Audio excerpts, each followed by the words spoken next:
Baik, Assalamualaikum warahmatullahi wabarakatuh. Terima kasih. Pada kesempatan kali ini anak-anak, Pak Diki akan menerangkan tentang aktivitas permainan bola besar. Seperti yang kita ketahui di semester 1 kemarin kita sudah mempelajari tentang aktivitas permainan bola besar yang meliputi contohnya seperti sepak bola, bola basket, dan bola voli. Namun di semester 2 ini kita ulangi lagi. Jadi kita mempelajari lagi tentang permainan bola besar. Nah, untuk yang pertama kita bahas untuk pertemuan kali ini adalah sepak bola, ya. Jadi sepak bola. Sepak bola itu adalah olahraga yang paling populer di dunia. Ya, jadi seluruh dunia itu mengenal permainan sepak bola. Tapi pasti kita bertanya-tanya, sebenarnya sepak bola itu asal usul serta pengertiannya itu seperti apa. Jadi sepak bola adalah suatu permainan yang dilakukan dengan menendang bola kian kemari untuk diperebutkan para pemain. Tujuannya yakni memasukkan bola ke gawang lawan, juga mempertahankan gawang sendiri agar tidak kebobolan atau tidak kemasukan bola. Jadi simpel saja seperti itu, dengan aturan dimainkan dalam dua babak ya anak-anak. Jadi 2 kali 45 menit dengan waktu istirahat masing-masing babak 10 menit, atau juga ada yang 15 menit, atau juga water break yang biasanya diadakan setiap 30 menit pertama babak kedua ataupun 30 menit pertama babak pertama. Jadi seperti itu tergantung oleh rule-nya ya, rule dari sepak bola yang ataupun rule dari turnamen yang diadakan ya. Jadi seperti itu. Namun yang paling umum adalah waktu istirahat 10 hingga 15 menit ya. Jadi pertama itu asal usulnya itu berasal pada zaman Cina kuno ya, di masa pemerintahan dinasti Han. Itu dikenal dengan istilah rancu ya. Jadi sepak bola itu. Lalu pada tanggal 12 atau 26 Oktober 1863 itu didirikan sebuah badan yang disebut IFA ya, jadi English Football Association ya. Lalu pada tanggal 8 Desember 1863 itu ada peraturan-peraturan permainan sepak bola modern yang disusun oleh badan tersebut ya. Jadi aturan-aturan yang ada dalam sepak bola itu lahir pada tanggal 8 Desember 1863. Lalu pada tanggal 21 Mei 1904 berdirilah sepak bola internasional dengan nama FIFA atau Federation International de Football Association, atau yang dinamakan juga organisasi untuk sepak bola dunia ya. Kalau di Indonesia namanya PSSI, yang dibentuk pada tanggal 19 April 1930. Itu secara singkat. Lalu yang kedua ada lapangan dan perlengkapan untuk bermain sepak bola ya. Ini lapangan dalam permainan sepak bola itu kurang lebih sekian ya. Ini seperti biasa, lebarnya 40 meter. Lalu untuk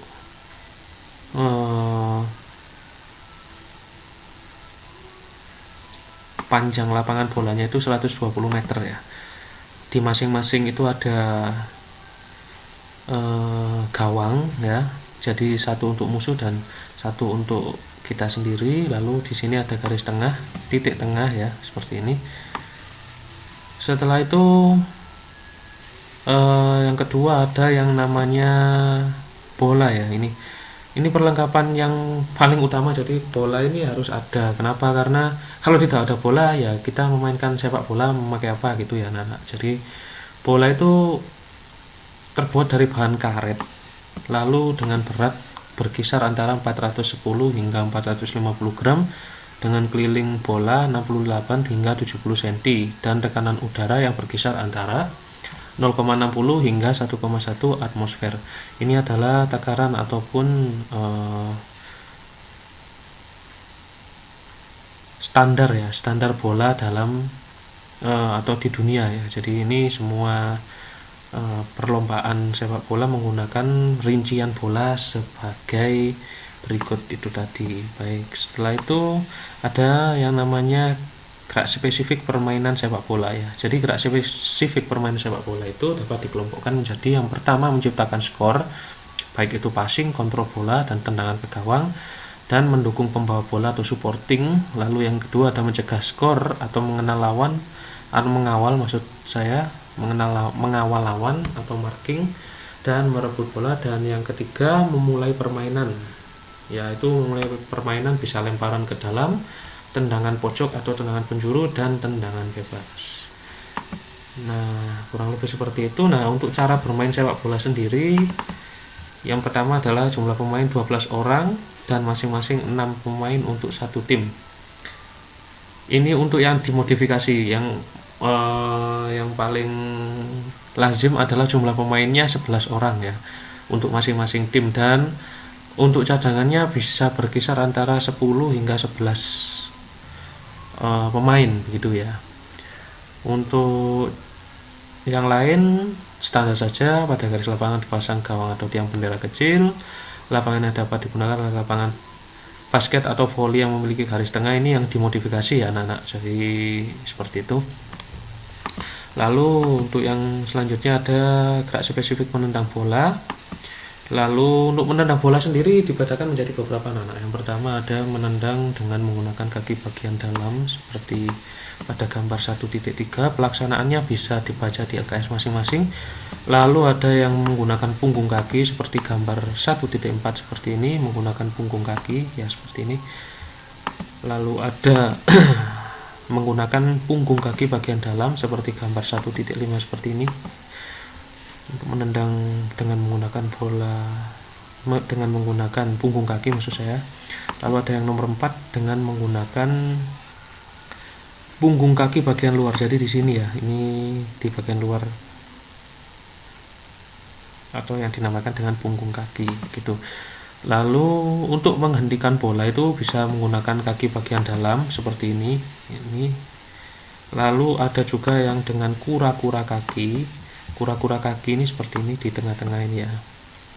Lalu ada contoh-contoh aktivitasnya itu. Sebenarnya ini kalau misalnya tidak pandemi itu kita laksanakan untuk prakteknya anak-anak. Jadi untuk pembelajaran gerak spesifik menendang dan menahan bola itu dilakukan secara berpasangan. Ya untuk satu pasangan 2 orang seperti itu, dengan jarak kurang lebih 5 atau 10 meter ya, bola ditendang untuk masing-masing nanti dihentikan oleh pasangan tim tersebut ya. Seperti itu dilakukan berulang-ulang. Saya seperti gambar 1.9 ini. Lalu ini hanya pola-polanya saja. Nah, ini untuk selanjutnya ada yang dinamakan menggiring bola atau dribbling. Nah, menggiring bola ini adalah pada dasarnya adalah melakukan gerakan menendang bola secara terputus dan dilakukan secara perlahan-lahan.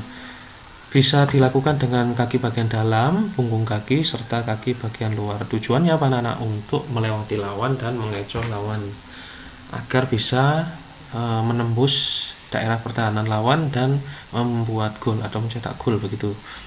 Ini yang dinamakan dribbling. Lalu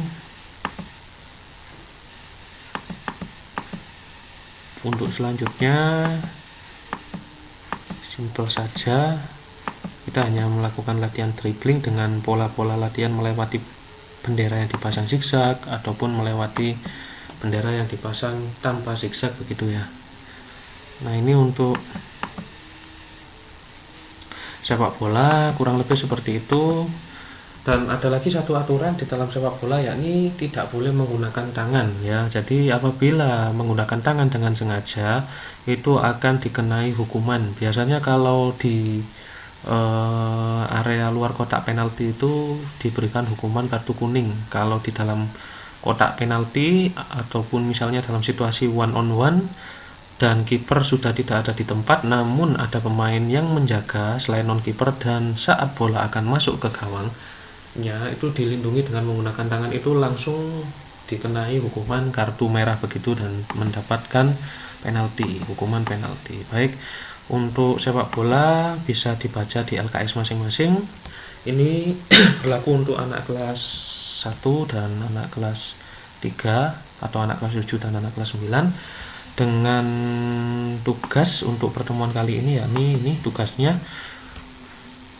bisa dicatat anak-anak. Ini nanti tugasnya dikerjakan lalu dikumpulkan saat saya masuk, ataupun kalau misalnya mau dikumpulkan atau ke nomor saya, silahkan.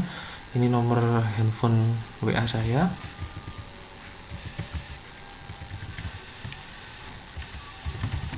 Bisa dikirim via WA ataupun bisa dikirim saat saya masuk gitu ya. Baik, untuk pertemuan kali ini saya cukupkan sekian. Semoga kita semua tetap dalam perlindungan Allah Subhanahu wa taala dan tidak terkena wabah COVID-19. Akhir kata, saya mohon maaf apabila ada kesalahan, dan semoga pembelajaran kali ini bermanfaat bagi kita semua. Pak diakhiri, wassalamualaikum warahmatullahi wabarakatuh.